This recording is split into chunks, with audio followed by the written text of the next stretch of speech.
La Revolución Rusa es el proceso histórico por el que se derrocó a los zares en Rusia. Y está dividido, tiene dos etapas importantes. Una etapa de una revolución de corte burgués en 1905 y otra etapa en 1917, es decir, las revoluciones de febrero y de octubre. La Révolution russe est l'ensemble des événements ayant conduit en février 1917 au renversement spontané du régime tsariste de Russie. Puis en octobre de la même année à la prise du pouvoir par les bolcheviks et à l'installation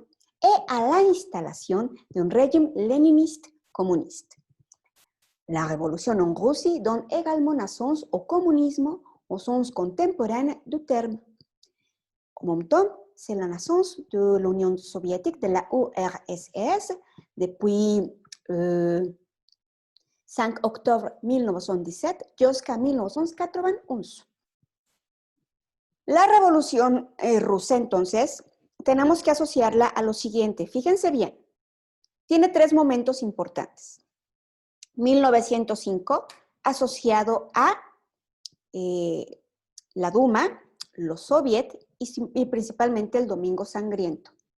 La de febrero, asociado a las mujeres que piden pan, al gobierno provisional de Kerensky, y finalmente la de octubre de 1917, asociada a Lenin, bolcheviques, Ejército Rojo y desde luego el asesinato de la familia real en julio de 1918. Fíjense bien, para entender bien la Revolución Rusa, pues tenemos que comprender a la familia real, porque la familia imperial, familia real, los zares de Rusia, los Romanov, tienen una historia muy interesante. Para comprenderla, el primer movimiento revolucionario de 1905 está asociado a toda esta historia previa en la que los Romanov buscaban por todos los medios tener un heredero varón. Porque Alix, la princesa Alix, era nieta de la reina Victoria, es decir, familia alemana. Y dentro de la superstición rusa no era de buena señal que el zar Nicolás de Rusia, ruso, se casara con una alemana. En un principio tuvieron a Olga, después nació Tatiana, después nació María, después nació Anastasia en 1901. Después vino un aborto que tuvo Alix. Y finalmente, en este periodo es cuando conocen a un curandero francés de nombre Nicev Antelme Philippe, quien les asegura que él puede hacer que ellos tengan un niño varón, que él puede determinar, él puede hacer que dentro del vientre materno cambiar el sexo, etc. Él les recomienda que hacia 1903, después del aborto que tiene Alix, busquen a un santo que se llama el santo Serafín Serov, que está hace 70 años, murió a 403 kilómetros de Moscú, y lo busquen, oren, y eso es lo que va a hacer que ellos tengan un heredero varón. Ellos lo hacen en 1903, van, recorren y dejan a las niñas solas en palacio a cuidado de una prima. Y en ese periodo las niñas se enferman, tienen muchas enfermedades. Pero bueno, el punto es que a su regreso, hacia 1904, ya en 1903 regresan, pero en 1904 es cuando estalla la guerra ruso-japonesa por este territorio de Manchuria. Esto va a provocar mucho descontento, no está de acuerdo la población rusa en entrar en una guerra con Japón. Esto sucede en enero y resulta que en julio finalmente nace un niño varón. Dentro de la superstición de estos Romanov, se lo deben al santo Serafín. Cuando en 1904 nace Alexei, resulta que nace con hemofilia. Entonces viene otra nueva etapa de los Romanov en buscar quién les ayude a curar al niño. Hacia 1906, pero en el mismo año de 1904, después de que estalla la guerra contra Japón, en 1905, pues hay mucha pobreza, hay de nueva cuenta una cuestión económica muy difícil en Rusia. Los zares no se encuentran, el zar no se encuentra, los Romanov no se encuentran en palacio. Y es el tío Vladimir el que reprime una manifestación pacífica. A esto se le conoció como el Domingo Sangriento, porque es una manifestación pacífica, una represión violenta. Y entonces el zar Nicolás se ve obligado a organizar la Duma, inspirándose en los franceses. Acuérdense que en Francia se convoca a los estados generales, en Rusia se convoca a la Duma. pero convocar a la Duma no lo ve con buenos ojos Alix, porque eso pone en riesgo la sucesión pacífica al trono de Alexei. Se va a disolver la Duma, pero va a venir como resultado también la organización de los soviets. Hacia 1906, después de este periodo difícil del Domingo Sangriento, en 1906 ya está muerto el Loumetre Pierre, que es Loumetre Philippe, que es el curandero francés que los llevó con el Santo Serafín. Y en 1906 llega a su vida a ocupar este puesto Rasputín. Acuérdense que Rasputín llega a la vida de los Romanov de 1906 hasta diciembre de 1916, cuando es asesinado por Dmitri Pavlovich, por celos, envidias, etc. Y ya sabemos que en torno a Rasputín, él originalmente lo emborrachan, después le dan pastelillos de crema con cianuro, después le disparan en el pecho, después le disparan primero por la espalda, luego por el pecho, al pecho, luego lo disparan finalmente en la cabeza, que es lo que finalmente lo va a matar. Lo envuelven en una tela y lo tiran al río Malaya Nevka, haciendo un hoyo en el hielo.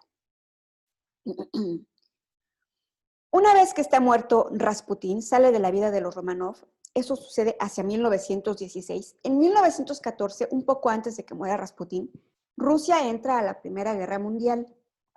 Muere Rasputín en 1916 y entre 1916 y 1917, en ese invierno, viene un momento muy difícil a Rusia. Y es aquí donde viene el otro momento de las revoluciones. Ya la revolución que va a poner fin a los zares en Rusia. En este invierno del 16 y del 17, en el palacio solamente se encuentra Alix con las niñas. Pero resulta que el zar Nicolás pues, se encuentra en la Primera Guerra Mundial, entonces ella se comunica con él y le va a reportar cómo está la situación en Rusia. En Rusia resulta que no hay harina, no hay carne, no hay mantequilla, no hay azúcar, ya no queda madera, hay mucho frío, hay mucha pobreza, hay muchos saqueos, hay linchamiento a policías, hay protestas, hay vandalismo, hay muchas masas, las masas hambrientas comienzan a generar mucha violencia, hay desórdenes callejeros, hay saqueos a las panaderías, hay filas interminables para tratar de conseguir comida. Nosotros ya lo vivimos durante el confinamiento, lo que significa estar confinados y de repente te falta pan o te falta tortilla, pues tratas de conseguirlo. Y más, si está limitado o no te permiten salir. Imaginen en Rusia con el frío y definitivamente no hay ni cómo producirlo, porque no hay harina, no hay azúcar, no hay mantequilla. Entonces, viene una época verdaderamente difícil para el pueblo ruso, que se traduce en una violencia y en una situación muy grave, en el que incluso hay mucha basura acumulada en las ciudades. Ante este panorama de violencia, de hambruna verdadera y de saqueos, Alix le escribe a Nicolás una carta para reportarle la situación de Rusia y les dice pues que esto se podría solucionar con una provisión de pan, se puede arreglar. O sea, prácticamente le comunica al zar Nicolás como el meme, pues, que no hay pan, dicen. Que no hay pan, dicen, pero pues es que así no le tenía que reportar. O sea, ella le reporta al zar Nicolás una situación muy alejada de lo que es la realidad rusa. Entonces, esto sucede en febrero de 1917 y deciden no hacer nada hasta que regrese el zar, que él tiene programada su llegada el 1 de marzo de 1917, pero no llega. Lo que pasa es que el 2 de marzo él va a firmar su abdicación como resultado de esta revolución que ya estalló y que Alix únicamente considera que es, pues, se resuelve dándoles un poco de pan. La revolución estalla con mujeres manifestándose. El resultado es la abdicación del zar Nicolás y él mismo renuncia a los derechos de sucesión que tiene su hijo Alexei. Entonces, esto es en esta etapa, la de 1917. En la del 17, resulta que las mujeres van a hacer protestas pidiendo pan. Se va a llevar a cabo la abdicación del zar Nicolás y, en consecuencia, se va a instaurar un gobierno provisional a cargo de Kerensky. Kerensky, acuérdense que él jugaba de los dos bandos, mencheviques y bolcheviques. Durante el gobierno provisional de Kerensky, lo que se busca es proteger a la familia real, porque a partir del 8 de marzo ellos van a estar presos en el palacio. Entonces, ellos van a continuar presos del 8 de marzo de 1917 hasta julio de 1918. Ellos duran 1 año, 3 meses vivos. Cuando ya en la Revolución de Noviembre, que es la siguiente etapa que vamos a ver, Lenin toma el poder. Pero en este gobierno de Kerensky, en el gobierno provisional, se trata de proteger a la familia real. ¿Qué es lo que pasa en la Revolución de febrero? Insisto, no la confundan con la de 1905, que es la Revolución de corte burgués del Domingo Sangriento. En la Revolución de marzo se debe a la falta a la pobreza, a la situación económica, a la carencia absoluta de harina, de pan, de carne, de madera, que Alex no le da la importancia de vida. Hacia la Revolución de Octubre, lo que se busca es dar un golpe de Estado al gobierno provisional de Kerensky y se logra. Lo van a intentar matar, pero él va a lograr escaparse de Rusia, literal, escapándose disfrazado en una ambulancia. Logra salir del hospital, llega a los barcos y toma un barco a América y sale disfrazado también como polizonte, se escapa. Esta forma de Kerensky, acuérdense que es reproducida por Joker en la película de Batman, que él se escapa del hospital igual, disfrazado de enfermera. Pues literal, Kerensky así logra salir del hospital de Rusia y logra llegar disfrazándose igual, como polizonte, y toma un barco hacia los Estados Unidos, donde va a morir. Y al final, pues quieren deportar el cuerpo, pero no quieren, Kerensky cuando deportan el cuerpo a Rusia, nadie quiere que lo entierren, lo consideran alguien no grato.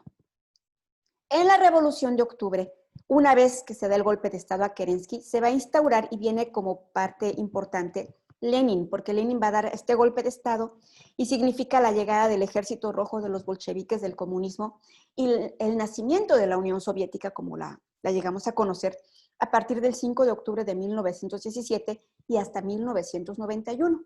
Este ya es el tercer momento, o sea, 1905, Revolución de Febrero, en marzo en todo el mundo, Revolución de Octubre, noviembre en todo el mundo, con la que Lenin va a tomar el control, va a tomar el poder y va a instaurar la Unión Soviética.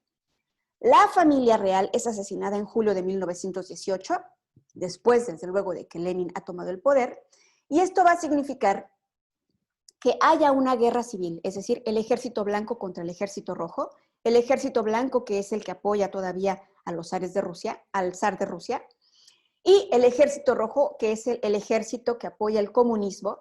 Y en este entramado vamos a ver infofiguras importantes de Stalin, de Trotsky y de Lenin, y que finalmente será hasta 1920 cuando el ejército rojo va a derrotar al ejército blanco y los comunistas van a recuperar el control de algunos territorios que habían perdido.